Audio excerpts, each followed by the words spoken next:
It is part of the human mentality to idolize great leaders, often long after they are dead.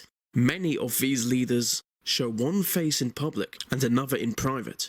This is a list of 10 great leaders with a dark side.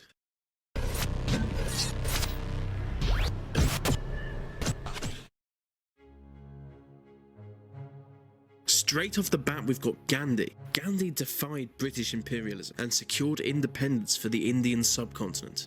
Because of this achievement, people often overlook the fact that he was a massive racist. An old racist.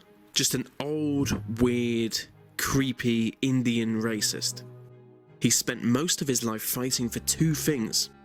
1. Equality for Asians. And 2. The racial segregation of black people.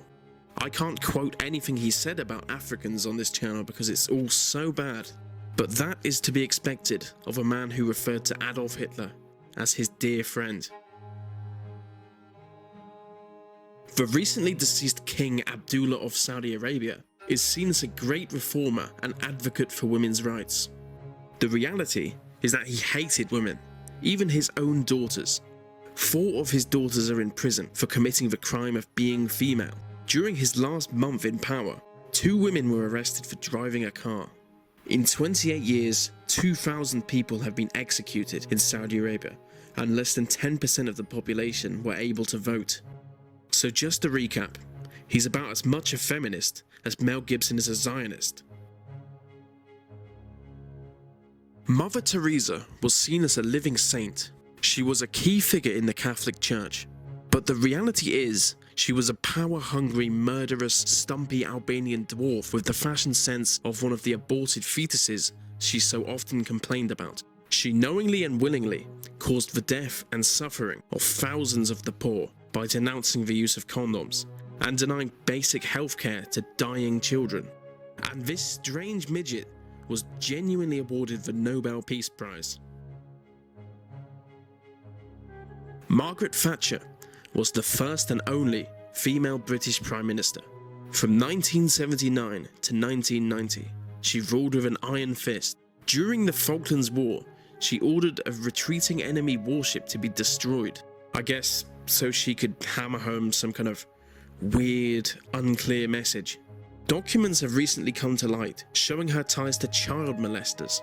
At the time of her death, she was the most popular Prime Minister ever. Henry Kissinger is less well known than others on this list. He is seen as one of the most respected American statesmen alive. He is also a Nobel Peace Prize winner. But another thing he has in common with Mother Teresa would seem to be a hatred of the vulnerable, because he's a blatant war criminal.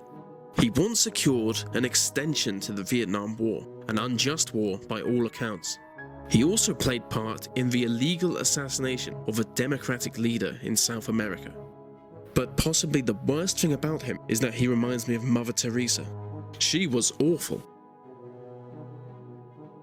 Che Guevara has been idolized by feckless pseudo-liberals for years. The logic behind this escapes me, as he was a brutal murderer, a racist, and a bit of a homophobe.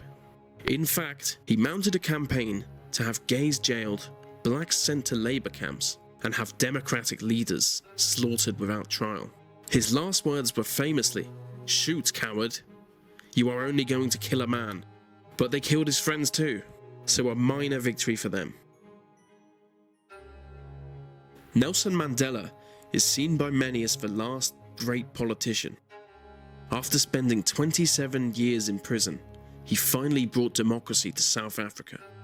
He funded an extremist group that killed innocent civilians and tortured government officials. His wife, Winnie Mandela, often encouraged necklacing. That's when a tire is placed around the victim's neck and set on fire. The Dalai Lama is rated as the most respected world leader alive. So this may be a shock, because he is not as he seems. The Dalai Lama is against the freedom of religion, and he makes no attempt to hide this. Before the Chinese overthrew him, he organized Tibet as one of the most unequal societies in the world. 3/4 of his people were serfs, made to work, with another 5% of the population being actual slaves. Mutilation of eyes and tongues were a common punishment under his rule. Social reform was non-existent, and women were brutally repressed. I quite like Barack Obama. In fact, I think he's one of the best politicians alive. But basic logic dictates that his drone strikes create more terrorists than they kill. The real damage is the effects on civilian life. 42% of Yemeni children suffer from post-traumatic stress due to American drone strikes. In one strike, 41 men were targeted, but 1,147 people were killed. It's a bit like a drunk baby playing darts, just less dangerous. Steve Jobs was the beloved co-founder and CEO of Apple. He was ruthless in pursuit of his goals, and his dark side was never hidden. When Apple became a public company, Jobs denied stock options to his personal friend and vital employee, Dan Koch. Recently released FBI files suggest that he would often twist facts in order to fool others.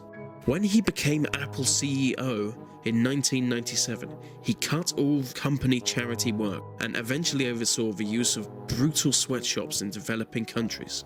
Many people were worked to death constructing Apple products. And that brings us to the end of the list. Not everyone on this list was a bad person, they just did bad things. Remember to subscribe for more, and stay black.